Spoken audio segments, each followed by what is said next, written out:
Hey everybody, just fired this up. You probably can't see it just yet because I haven't clicked this button. Click the button. So if you're watching this at a later time, you're seeing me ramble on about absolutely nothing. But it is just headed on over to the Patreon page where people can start to check some of this stuff out. All right. As I wait for some people to show up and start asking me some questions, I'll just start rambling on about a few different things. First off, the box office results came in for this weekend, and it's the worst June box office in 15 years, which is pretty crazy to think about. 15 years, and it's a week after a Star Wars movie came out. It's 2 weeks after a Deadpool movie came out, and there's still an MCU movie in the theaters, and it's the worst in 15 years. That should just put, I guess it puts a bunch of things in different context of, is the box office just down right now? Is there just some stuff going on that people aren't going to the theaters, therefore, because Deadpool underperformed a little bit. I mean, it did good. It did great. It's not, no one's losing their head. No one's getting fired. But it underperformed under what people were expecting, and then followed that up a week later with Star Wars legitimately underperforming, Trouble in the Waters underperforming. And it makes you wonder, is there something kind of going on that people just aren't going to the theaters at this little window of time? But it's under $100 million total box office combined. And that's not good. That is not good for this time of year, for it to be under $100 million. All of these movies combined is just crazy, kind of how bad the box office is and how bad Solo is doing. I didn't think it was going to do great. I thought it was going to far underperform from versus Rogue One, certainly versus Last Jedi and Force Awakens. But this is a whole different level of like, oh wow, this movie is not resonating with people. The word of mouth is not catching on. It's not getting any momentum. It's just this movie that they put out that people were like, not really interested. The hardcore fans went because they're going to go see anything with Star Wars slapped onto it. And everyone else was just kind of, I don't need to see this movie. And then all of the buzz, the backlash, everything about Star Wars right now is not good. It's all bad buzz. The conversations we're having about Star Wars right now are kind of crazy to the level to which we're like, fascinating the way everything works out. So I see we got one person watching right now. So if you want to ask me any questions on the chat board, feel free to go ahead and do so. Otherwise, I can just keep rambling on about any number of different things. So I'm trying to watch through season 4 of Arrow right now. Have a video out on that in just a couple of days, ranking the seasons of Arrow. Those seem to resonate well. People want to have talk about those shows in bulk. They seem to have some opinions on that. Week-to-week reviews are a little bit tricky to do and inconsistent in people's responses, but I think the rankings I did better than I was actually expecting it to do. And actually, I posted my DCU villains ranking today, and it's just knocking it out of the park. It's doing it's doing MCU numbers of views. I'm like, really? DCU villains? That was like the sweet spot to get people to watch a DCU video, was to talk about the villains. And so now I'm, of course, very happy about that. I was not expecting this video to do. I was expecting, if it did 10,000 in the day, I'd be like, that was a great little number. And, it's been up less than 12 hours, and it's at 16,000 views, and it seems to just kind of be gaining more and more and more momentum, which is awesome and fun to talk about, something to change things up. The DCEU conversation is always interesting because people have such passionate, strong opinions about that one. So just fascinating to see everything kind of going on over there on that one. Other things to talk about. I watched the movie Eraser about a week ago with my wife. She was like, hey, let's watch a movie. And she came down and had this stack of his DVDs too. Stack of DVDs this tall. Here, pick one of these. It's random. I mean, while you were sleeping, music and lyrics, the Hugh Grant, Drew Barrymore movie, Eraser. It's just very random selection of movies for her to pick. And so we went with Eraser. And it's like the last of the good. It's not like the high point end of the solid Arnold Schwarzenegger era, but I think it's the last one before the drop off just kind of went in the box office and the quality and everything. And because it's following up after True Lies and Terminator 2, it's forgotten itself an awful lot. But I would say this one's still, he's still on top of the hill on this one. Just a slick action movie. James Caan's in there. It just real well-produced movie. It's not like a great script. It's not a great premise. It's a very much a high-concept 90s action movie. Like, what if there's a guy that takes witness protection to the next level and he erases you and fakes your death and puts you somewhere else, and it's Arnold Schwarzenegger. That is such a 90s concept for an action movie, and they have some fun with it. Like, it's not True Lies level, it's not Terminator 2 level, but it's a solid action movie at the same time that it has the one-liners that you want from Arnold. It's got some humor and working the mafia into it and things like that. And then it has like with the action, the big memorable thing about this movie is that it uses rail guns, which in the 90s, rail guns were the big thing of like, are these going to be the next big thing in military technology, these rail guns? And so you get this scene in the movie where Arnold has a rail gun in each one of his arms, shooting rail guns. And so it's even a movie that if you've seen it, you remember the rail guns, you remember some of the stuff that happens. So it even has a memorability to it. But people don't talk, like, it's one of those ones that kind of gets forgotten because after True Lies, his career started to go downhill. And, he got older, the market changed, he had some health issues, some different things happened. So, understandably, I don't say that to pick on the guy or anything like that. Not as if I could actually pick on Arnold Schwarzenegger. That's a meaningful concept for me to say anything negative about him that would stick. But just to say that. Oh, we got Rich Reviews has joined in the comments section. All right, first off, you say, howdy. Hey man, nice you could join us this week. And Rich Reviews says, great news. Amazon picked up Expanse for season 4. The author have the books only have 2 more books for a total of 9 novels. Great news. I've still only seen 1 episode of The Expanse, and that was a few years back, and late at night, and so I haven't really seen anything of The Expanse. I keep hearing about it, so it's one of those ones I need to check out that I just haven't checked out yet. I mean, it's on my streaming stuff and everything, so it's one that it's on my list. But there's so many shows out there these days that it makes it tricky, and especially with my channel trying to do ranking videos and things like that. And there's people constantly, do the Tarantino movies. When are you going to do David Fincher? When are you going to do the Wes Anderson movie? There's such a backlog of movies I need to watch that it's tough for me to add TV shows to my list that there's not much I could do with them even if I did watch The Expanse. So, all these little tricky things in the world of YouTube and how it affects my television watching habits. All right, next up, Rich Review. This scrolls down. Hey, Chandler joined in as well. The other Chandler. Chandler Video says, so this is what it's like to be in a Patreon live stream. You can only actually see my post. Lol. It's actually, I wonder if my thing is fixed. Nope. Yeah, I can't comment back to you. I can only talk back to you. My stuff is still broken, so I can't comment back in the chat section. But yes, this is what a Patreon live is like. No matter what you say, I will see it and I will respond back to it. So it's a little bit more fun because it's intimate, smaller. Rich Reviews also said, decided to put my TV up fronts online. I first scrapped the footage and redid the whole thing. The first video was 20 minutes plus. The one that is online is 14 minutes. I'm going to try second half of the year to try and put more content that is in the first half of this year. Whew. Yeah, I try and, like, on a mental level, I like my content to be short, but then on a practical level, my content I tends to be long because I can talk a lot. I have a history of public speaking, and so I can just kind of keep going. If I've got a subject, I can go long. So I actually have to work harder to make it short. But at the same time, based on the response from my channel, views and everything, it seems like there's a lot of demand for all of it, whether long videos, short videos, full spectrum. People have interest. Someone likes all of it. And so whether I go long or short, seems to be a demand for it. So I'm trying to, I'd like to find a way to have a consistent system of putting content out so it's not just random as to whether it's long or short, but that's when I need more time to work out all the details on that. Maybe that's just me overthinking it.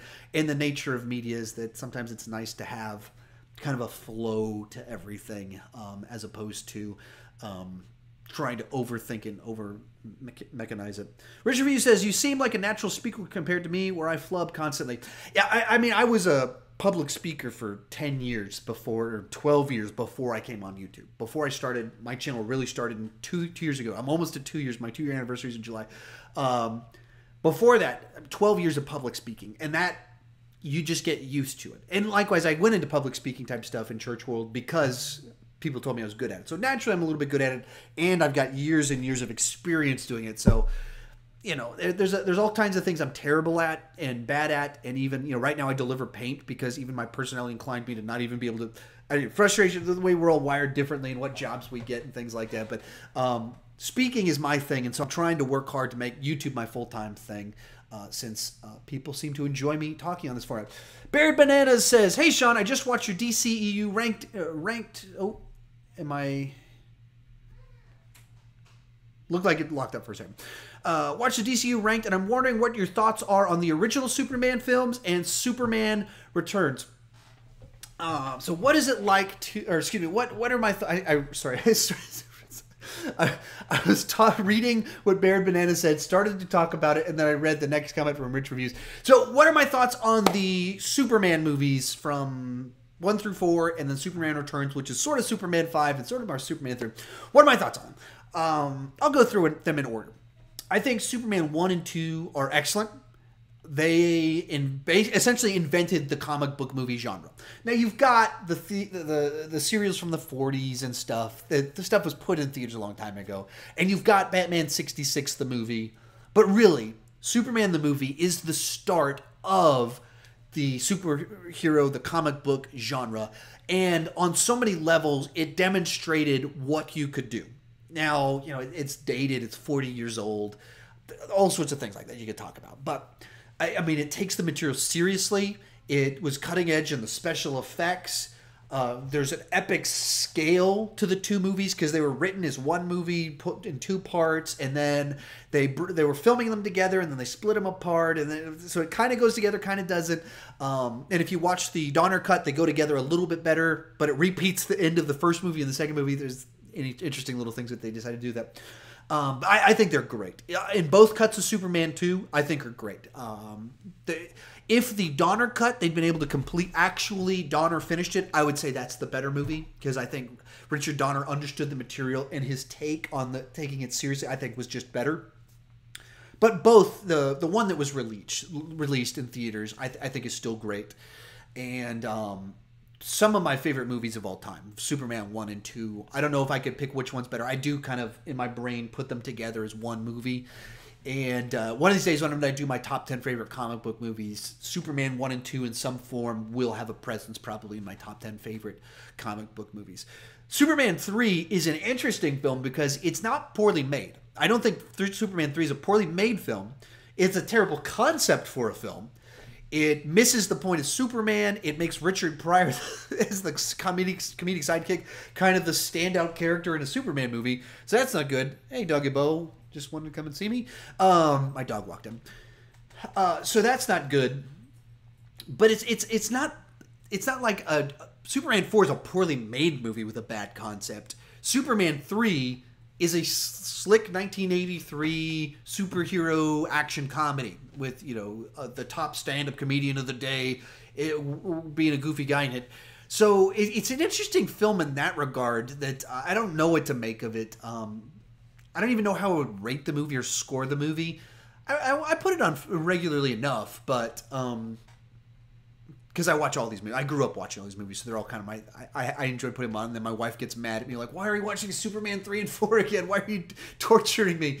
So I don't even know how I'd score it. Superman 4 is for me, a very watchable, very bad movie. It's indefensible on a production, technical, storytelling level, but because of my fondness for Christopher Reeves, for the world that's created here, it's a movie I can watch a lot. But and it's kind of sad to watch because it is the last one. Christopher Reeves seems to care a lot about the material, but it's just a bad movie. Superman Returns seems like a movie that's not terribly made. It's a little bit too boring. But the big problem is I think it's just a very ill-conceived movie. That it's made to be essentially a sequel to Superman 2. a little bit later on in time, but it's essentially a sequel to it that ignores 3 and 4. But the problem with that is that Superman in the comic books, Superman in the public culture, in particular, Lex Luthor in the public culture, in the way he was presented in the 25 years since Superman 2 had come out, had drastically changed. He went from being this mad scientist that's doing real estate schemes that's kind of wacky, comedic, over the top. He went from that to the rich mastermind that is known by the public, that's got LexCorp, the guy from Smallville, even Lois and Clark, what he is in Superman the Animated Series, what he is in, then again in Batman v Superman. And so he changed so much, but they went back to this old kind of goofy version of them, and it just doesn't play well. It felt out of date when it came out, even though it had cutting edge special effects. So it was very just odd. It was a ill-conceived movie in that regard, because the genre, the comic movie genre, had grown so much, and you were in the post X-Men, post Spider-Man universe, and it was, wait, the dates on it. It was a year after Batman Begins, and so you're post Nolan verse had already begun world, and then you're going back 25 years in the past. And so I don't hate the movie. I don't put it on much because it's pretty dull. It's a pretty dull movie. When the action gets started, when Superman does stuff, it's phenomenal. The airplane sequence is great. The part where the city's kind of starting to collapse and he's rescuing people, it's great. And then, the big climax of the movie is him carrying a rock. It's very odd, kind of frustrating. And I like Brandon Routh. Anyway, there's a long answer to your question. Sorry if I went overly long on that one. All right, Rich Reviews had a whole bunch of questions for me. What is it like to deliver paint? Not stressful. Let's say that. So basically, my job, I deliver paint for Sherwin-Williams, the biggest paint company in the world, and kind of have a monopoly on main construction with the big companies. They almost all just by default go to Sherwin-Williams. So for me, I come in each day, I clock in, I pick up a big, gigantic, clunky industrial phone that I get my orders from, log into it, and then it tells me where I'm going. And I live in Austin, and I deliver paint 85% of the time to North Austin. So if you're familiar at all with the Austin area, Cedar Park, Round Rock, North Austin, Pflugerville, Hutto, Georgetown. That's 85% of what I do. And I deliver out of any of the stores in that section. So there's like 5 main stores that I deliver paint out of. I go to the stores, and if I'm delivering to Georgetown, then I'm delivering to houses primarily. If I go to the North Austin store that I go to, I'm delivering to apartment complexes. If I deliver out of Cedar Park, then it's houses once again. It's 50-50 houses and apartment complexes. If I deliver out of certain places, it's big like building apartment complexes, like a new apartment complex. So I'll be delivering 6 pallets of paint somewhere. If I deliver to a house, that means I have to physically hand pick up about 100 gallons of paint and work on my traps and shoulders. We've been a little bit like last summer. We were pretty busy. In some of my videos, I look really strong. It's because we'd been busy, and so my upper body was just me doing this all day long. Right now, we've been pretty slow for about 6 months, and so I'm not doing this as much. So I've dropped about 10 pounds of muscle since last summer, purely because my job is less stressful. But I ride around in a truck by myself, going from store to store, picking up a truck full of paint. Then I drive off to places, and I listen to audiobooks all day long. That's how I get through so many books. And then I'll bring a book with me. So I'll read books. That's how during the day I'm responding to comments. It's because my day will have little lulls in it. And it also has a kind of a go to this place, pause, go to this place, pause. And so like after I deliver a truckload of paint, I kind of have to sit in my truck for a few minutes, kind of breathe, drink some water. I don't drink water. I drink soda. Drink some soda. And I respond to comments. And that's one of the reasons I'm able to respond to so many comments. Is because of that. And that's one of the reasons I'm able to put out so much content. I write my notes during the day. I'm able to do a lot of that stuff. So that's what it's like. A lot of time by myself. If you're an extrovert, you'd hate my job. If you're an introvert, you'd probably love my job. I'm a pretty strong introvert, and because I have this YouTube thing to work on, it works really well, because one is just a job that provides insurance and some pay. The other one is a creative outlet, and so then having a job that uses my body but not my brain means I want to use my brain when I get home and do stuff like this. So it's worked out great for me. When I took the job delivering paint, it was very much a big punch to my ego from what I'd been doing before to then I pick things up for a living. It was a pretty rough transition for about 9 months. It was pretty rough.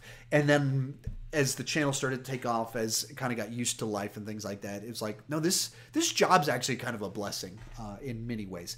Anyway, I'm giving lots of long answers on some of these ones. All right. Rich Review says, what book have you recently finished? Actually, let me check my list on that one. If you follow me on Twitter or Instagram, I post almost everything that I finished, but there's actually a backlog. I'm normally about 2 or 3 books ahead of what I've said that I finished last.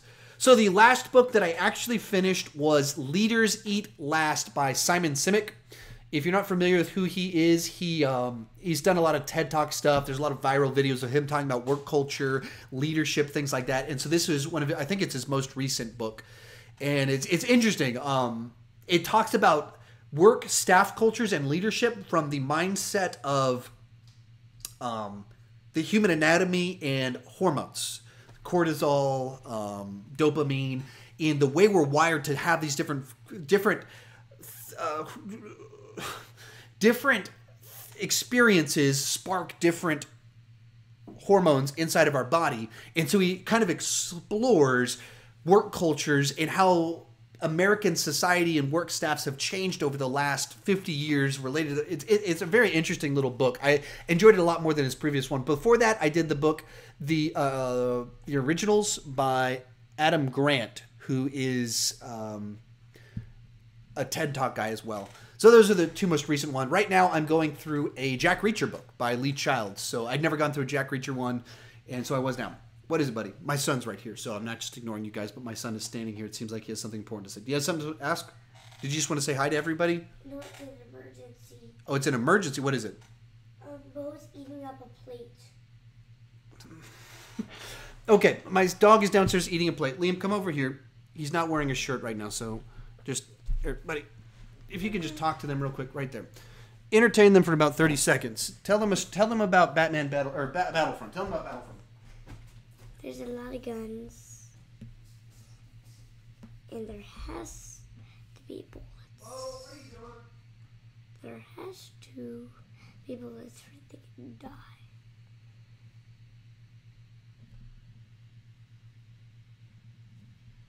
Okay, lightsabers are not cool things, but they're actually cool. They have to be cool to kill people much more. You're a natural, buddy. Yeah, I told them about the Star Wars movie. Which movie? Han Solo? Star Wars The Last Jedi. Oh, The Last Jedi, the one you haven't seen. Anyway, so sorry about that. My dog was eating things downstairs, and my son thought it was an emergency, so I went to go save the day. All right, what are we at? Which is worse, Jaws 4 or Jaws the Revenge? I would go... For me, Jaws the Revenge. I don't think Jaws the Revenge is watchable. I think that Superman 4 is watchable. I haven't watched Jaws the Revenge as many times as Superman 4, so it's also a little bit tough for me to compare. Rich Reviews. What people forget that is Christopher Reeves was largely a theater actor. Yeah, I mean, he was Juilliard. I mean, he's like a legit trained actor guy. And was he? I think he was roommates with Robin Williams at Juilliard too. Which people forget that Robin Williams was Juilliard actor, because you think of his wacky stand-up comedian guy.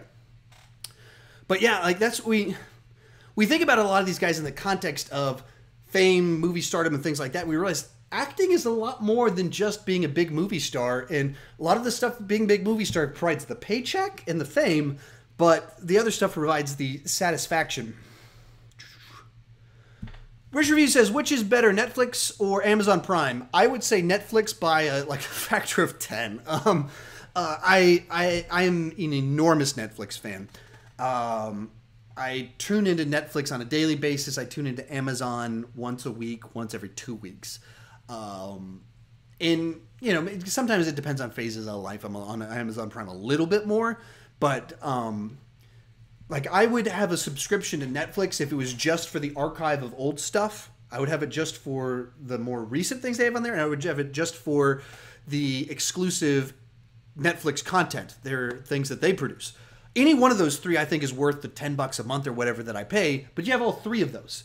I think that they're the future. They've been the future for a long time, and they keep being the future. I've been a subscriber to Netflix for over 15 years. I was getting the discs in the mail for years and years, and then when they first did live streaming, when it was just to computers, it wasn't going to. They didn't have apps for anything like that. It was just their website, and I first saw that and I went, "This is as soon as they can have this go to TVs. This is the future. This is it right here. This is the way people are going to watch TV." And then about 6 months, a year later, they started going to apps for TVs and things like that. And that's what the future was. When people tell me that there's nothing on Netflix that they like, I don't know what they're saying. Unless your point is that you only want Netflix for new movies.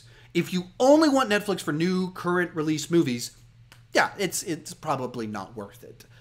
Maybe not worth it. Even still, I'm not sure that I would agree with that, but it's probably not worth it.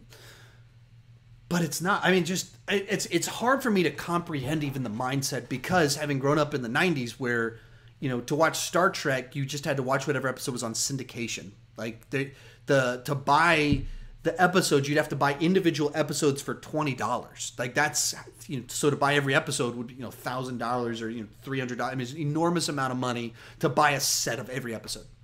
It's just one of 1,000 of 10,000 TV shows on Netflix for $10 a month.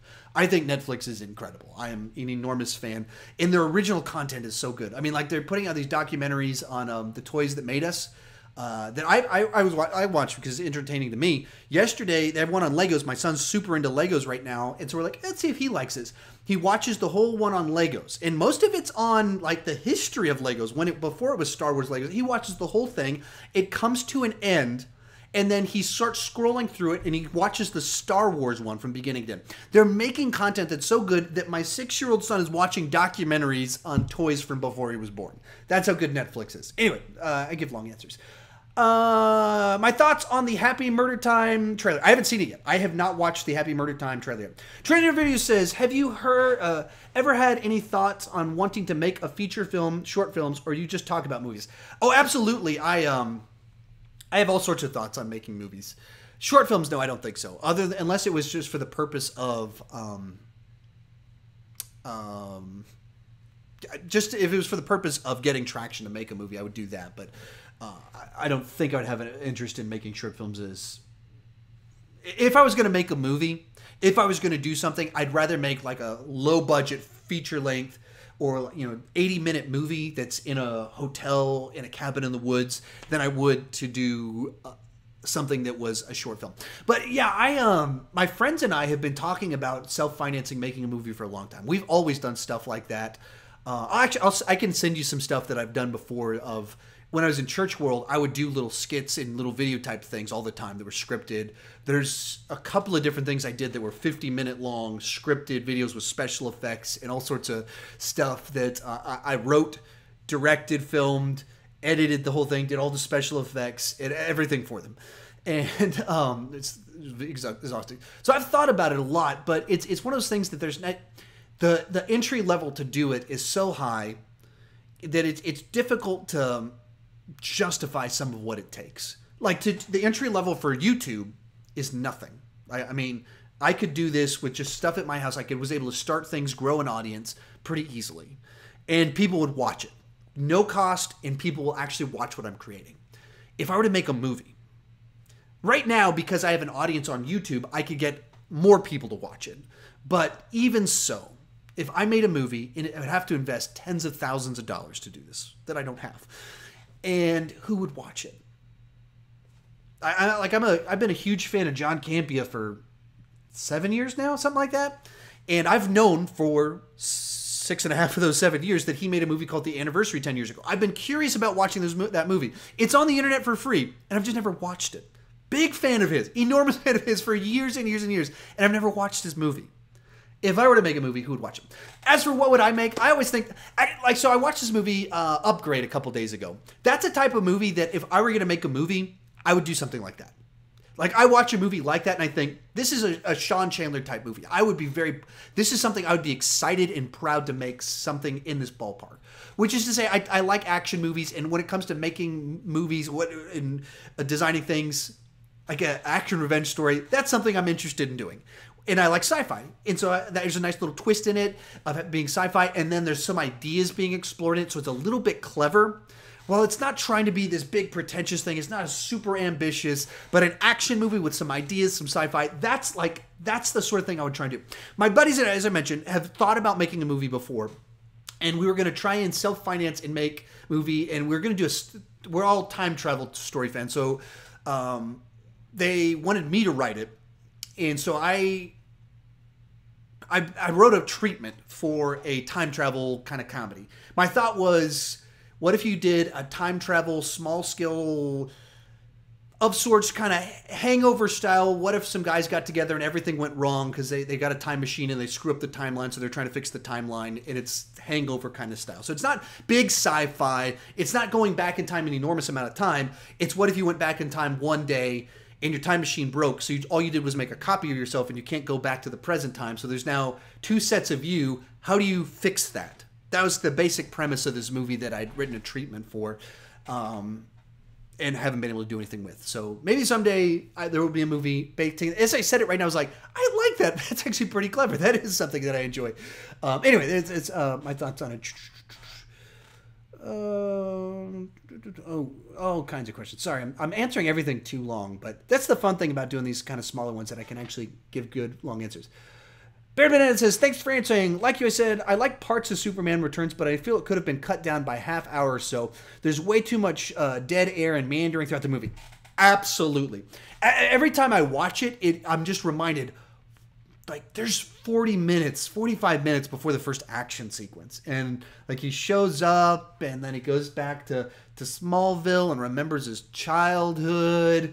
And then Lex Luthor is, like, dating an old lady, and then his dies, and his dogs eat. I mean, it's just and he gets his job back, and look, who's this kid? I wonder if it's his son. Look, here's James Marsden, as always, playing the other guy that's not a bad guy, but he's the other guy. He just kind of meanders around, and then, oh, finally we'll have an action sequence, which in some ways is the pacing of the original Superman the movie, but the original Superman movie was an origin story during the first 45 minutes. So it's compelling because you're seeing the destruction of Krypton, and you're seeing him grow up in the struggles, and so it's all interesting. This one was like, what is taking so long to get to action?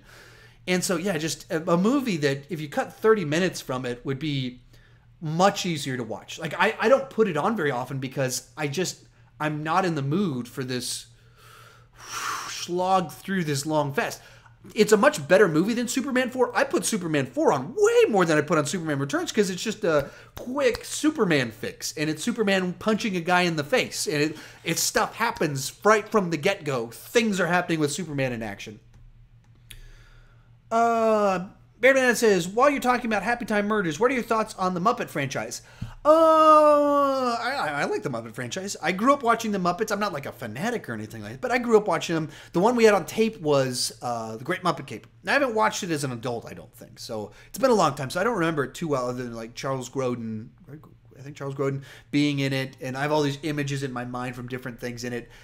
And then watched Muppet Treasure Island and Muppets in Space. I watched those ones in the theater. And watched Muppet Babies, the cartoon, all the time back when I was growing up, because that's my age group of stuff. And I was a huge fan of the Jason Segel one they did 5-6 years ago, however long ago that was. I was like, wow, this is really well done. This is a nice little revival, return to things. And then the second one didn't look very good, so I never saw it. So I dig it. Bear Banana says, Amazon Video user interface is pretty terrible, to be honest. I'm a Netflix all the way as well. Yeah, totally agree. Well, the thing that drives me nuts about the Amazon Prime one is that they don't do enough to distinguish between Prime and pay for. And so you're, especially having kids, they're like, oh, can we watch that? No, it costs money. Can I watch this? No, it costs money. Can I watch? like, why is this all, like, this is not complex, sophisticated thought. It seems pretty obvious that you'd have, like, a little switch at the top that you can, like, click this button and it filters all of it out. And it's just not obvious how to do all that stuff. It's clunky. I mean, that's just kind of basic level. Have a good user interface. You would think that Amazon could figure that one out, but for some reason, they haven't yet. So that one's clunky. Hulu's always been clunky to me. Netflix just seems to be head and shoulders ahead of everyone else on every level. I like their selection. I like their original content. I like their interface better than everyone else. And I don't even understand. How do you fail at having a good user interface? I don't get it. All right, Rich Review says, there is really only one film that I am actively excited for this summer, and it's Mr. Rogers' documentary. It comes out in about a week or so, I think. So I hope I can go see it. It's a type of movie that I don't know if I'd review it for my channel, so I wouldn't be in a rush to see it. So I don't even know if I'll see it in the theater. So I'm more excited to watch it when it comes out to home video. Because it's just not documentaries aren't ones that they're not normally big cinematic movies that you need to see in the theater. So I don't know if I'll even catch it there. Rich Review says, favorite HBO produced movie. I don't know. I'd have to see a list. The one I'm going to answer, you've almost certainly never heard of, and I don't know if it's directly HBO produced. I've had HBO back in the 90s, and I occasionally, now that they have an app for it, I turn it on when there's shows on. So Westworld's running right now, so I have it right now. But like I haven't had it the last 15 years, so I don't even know what most of the types of things they put on there. So I like the Andre the Giant documentary that they put out, I think last month or 2 months ago. Watched that one, enjoyed that one. But my pick for the best HBO-produced movie that I'm pretty sure is not actually produced by HBO, but they just purchased the rights to it. It's called Drive. It's from the late 90s, stars Mark Dacascos and Kareem something. I think he's from this Cosby Show spinoff, A Different World. And it's this martial arts movie about a guy that gets turbocharged. He gets like an engine put into him that makes him an incredible martial artist. And it's like amazing fight choreography, just total schlock fun chemistry between the guy from A Different World and Mark Dacascos. They have a nice little witty banter to the two of them. It's just a total setup road trip movie where everywhere they go, guys show up to try and capture Mark Dacascos, and fight scenes break out. And they're all, Brittany Murphy's in it. That's right, Brittany Murphy. That before she it actually came out after Clueless, so I think she probably filmed it before Clueless or right around the same time as Clueless, but it was before she kind of got fame. Or right as she was getting fame. So even when I saw her in it, I was like, what is she doing in this movie?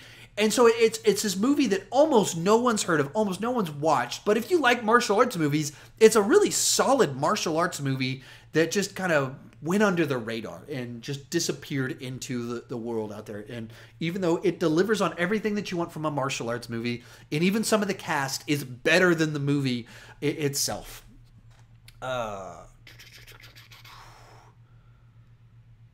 Rich Review says, would love to be in a movie that you make? Yeah, I would love to have people in the movie that I make, because that would mean I got to make a movie. Rich Review said, did you watch the Krypton series on Sci-Fi? Not yet. Hopefully it'll show up on, Amazon, Netflix, or Hulu or something like that. So I want to watch it. It just there wasn't a place to easily stream it or anything like that that I'm aware of, other than on my laptop, which I'm not. I just can't do that. I wouldn't. I can't watch TV shows on my laptop because I'm always working on my laptop. There's always something going on that my laptop's in my lap and I'm taking notes. I'm watching a movie. I'm editing a video. There's always something going on, so I can't really watch something and have it on my laptop. So I haven't watched it for that reason, but I want to. Chandler says, not sure if you've seen it, but what are your thoughts on Young Justice? And if you have seen it, are you anticipating season 3? I've seen some of it. I haven't seen seasons 1 and 2 to be anticipating season 3. I've watched little excerpts of it, and I think it was like 6 or 7 episodes or something like that. It didn't draw me in. It didn't hook me. And it's not one that my son enjoyed enough from the little bits we're playing for it to become one that we watched together. So I don't have strong opinions on it. I didn't hate it. It just wasn't one that I was able to get invested in enough to buy into it. Rich Review says, I was a Hulu beta tester in college. I only watched Hulu for roughly a year. That's pretty cool.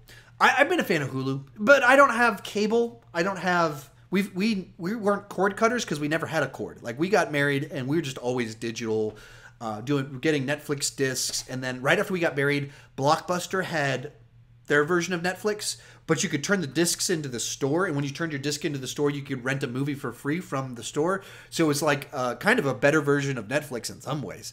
And so they had that for a little bit. So we did that one. But we never had cable. So it was always bunny ears on our top of our house trying to get signal for shows.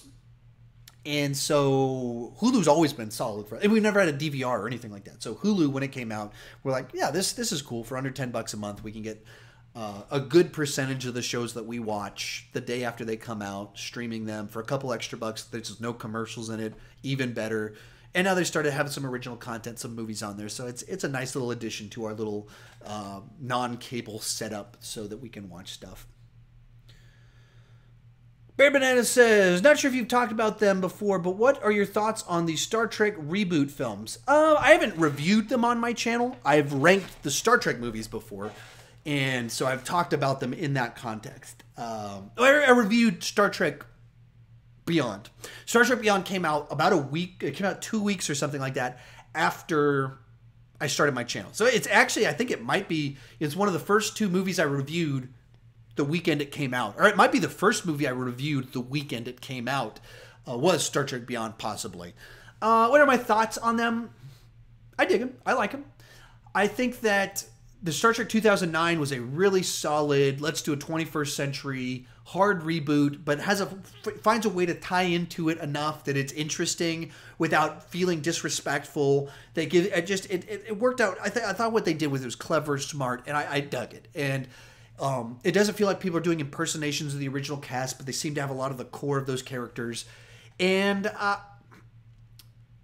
it's just a kickoff movie. I dug it. And that it was just a fun blockbuster with characters that I like. And I think J.J. Abrams is good at the roller coaster ride that once it gets going right out of the gate and it never lets up. So I really liked Star Trek 2009. The criticism to it, that's a totally valid and correct criticism, is that it doesn't have the cerebral intellectualism of Star Trek. It was J.J. Abrams taking the characters in World of Star Trek and giving it the pacing and roller coaster ride of Star Wars. That's what it is. And that's a very valid criticism. And with where they went with the rest of the movies, I think that criticism became a lot more valid. So you get to Star Trek Into Darkness. As a just blockbuster that's a J.J. Abrams movie, I have a lot of fun with it. As a Star Trek movie, it's pretty terrible. Because it's not Star Trek at all. It's mumbo-jumbo science of the worst degree. Cheating, people like magic blood brings people back to life. The Federation is militarizing and things like that. All sorts of things that don't fit in Star Trek. And then I enjoyed Beyond. It's a little bit more Star Trek-y, and there's going to a planet and species and things like that. But even in that, it doesn't. People said it's a lot more like the original series. It's not really a lot more like the original series. It only says that because Into Darkness went so far in a direction that's not the original concept of Star Trek. But I dig them. They're all fun, enjoyable movies for me. Richard Review says, my problem with the Andre the Giant documentary is that I wish it wasn't co-produced by WWE, considering that you realize that he was in horrible shape and pain. Considering that you realize that he was in horrible shape and pain. Yeah, I guess is your criticism that he was working for them in horrible shape and pain, and so they were exploiting him in that. Is that what you mean by you wish it wasn't produced by them because you view them as kind of the villains in the story about him? Is that what you're saying? I can kind of see that, but I kind of see his mark in the universe is that he was this wrestler guy. He didn't have to do it. He chose to kind of continue doing it. And so it's not their fault that some of those things that kind of happened to it. And like he's a legend because he decided to be a wrestler, and that had a cost. That has a consequence, and that's true of kind of any sort of thing that you choose to do where there's fame to it. There's a side back, there's a backlash, and so it doesn't bother me that it was co-produced by them because it's not like they whitewashed that. They didn't and he was happy till the day he died. No, I mean, half the movie was about his suffering, in largely because even as a wrestler. Richard says, well, apparently Lucifer is showing bonus episodes that wouldn't have been shown in season 4 just to appease the fans. I still haven't seen the episode, so I don't know too much about that show. Anyway, if you guys have any final questions for you want to send my way, we can close out. We're at about 45 minutes here, so any final questions, I can answer them. If we want to go, 5-10 more minutes, or I can close out in a few minutes also.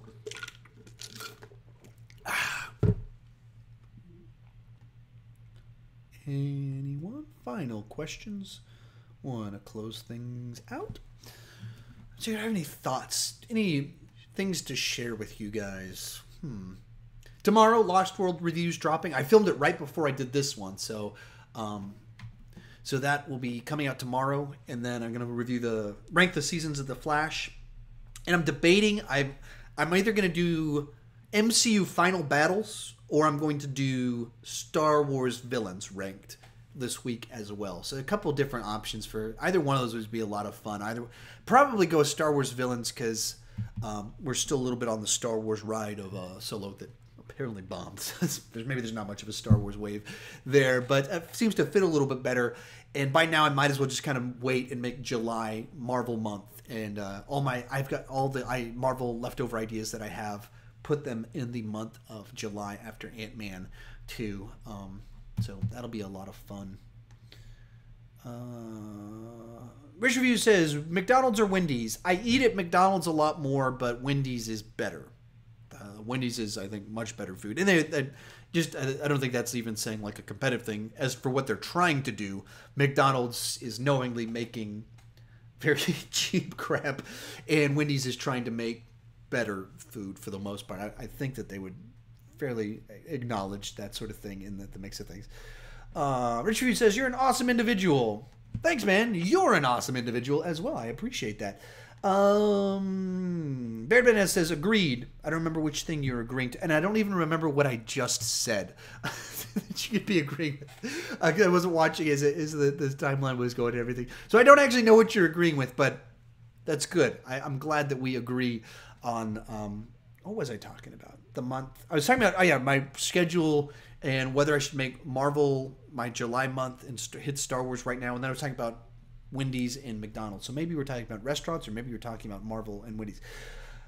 All right, possibly our last question of the day. Chandler Videos asks, how do you manage to be to have a part-time job while doing YouTube, uploading videos almost every day, and also collaborating on other channels?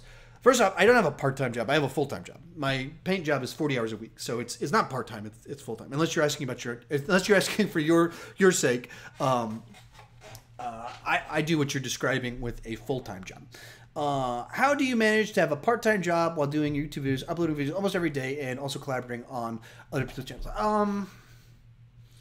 Some of it is just that I've been editing video, talking, things like that for a very long time. So some of it, it's very easy and quick for me to do. It's not quick. That's the wrong word. But it doesn't take me as long as it might take other people that haven't been doing it for over 10 years. So I've been doing it over 10 years, and so I need fewer notes to start recording, and then I can edit probably quicker and have a few more kind of tricks to edit faster and creating templates and things like this. That's part of it. Part of it is my full-time job that I have isn't stressful, and so it allows me to have time to create notes during the day. It allows me to respond to comments and things like that, so I can be prepared, have my rankings written, some notes written. As soon as I get home from work, I can film it from 3 to 4 and then hang out with my family, and then I edit it after 8 o'clock at night. So there's things along those lines. Some of it I don't like hang out with friends other than I invite them to go to the movies with me, or we'll have friends and we'll go to dinner with them. And so there's time that's already going to get eaten up with eating or watching movies. I make that time that I spend with other people. I also I just don't have a lot of things in my life besides full-time job, family, YouTube. That's kind of my life right now.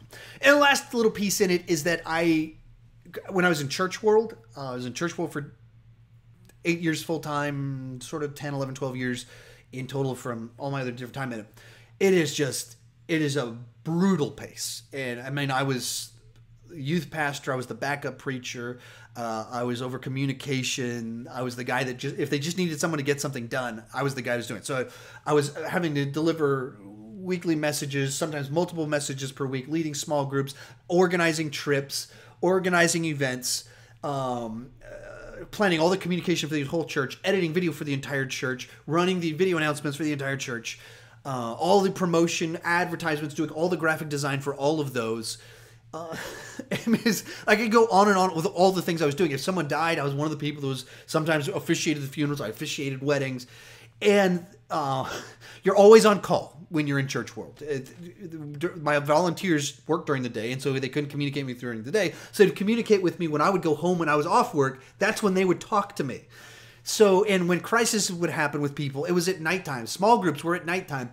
So I just have a history of working very hard, working very fast, working very long hours. So right now, even though I have a full-time job, have 2 kids, pregnant wife has a full-time job, and this YouTube channel that's growing really fast that I'm putting content every single day, spending a lot of time on my content, spending a lot of time editing videos, responding to comments, collaborating with even though I'm doing all that, I'm way less stressed than I was before. And I'm spending a lot more time with my family. I'm a lot more healthy than I was before. And there's some reasons, there's some other stuff involved with why I'm healthier now than I was before.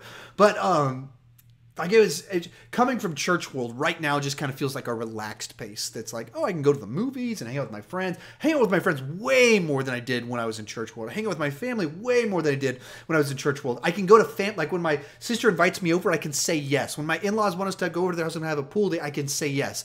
When I was in church world, I mean, I'd say no. When I would go to things, I would be working. I'd be like, hang out with them for 30 minutes, and then I'd have to go and write a talk, respond to emails. I mean, it's just crazy busy schedule. So things are a lot more relaxed now than they were before. So some of it's just the way I'm wired. I'm a workhorse. I produce content. That's what I do to relax, is make things. So anyway, there's a whole bunch of different thoughts.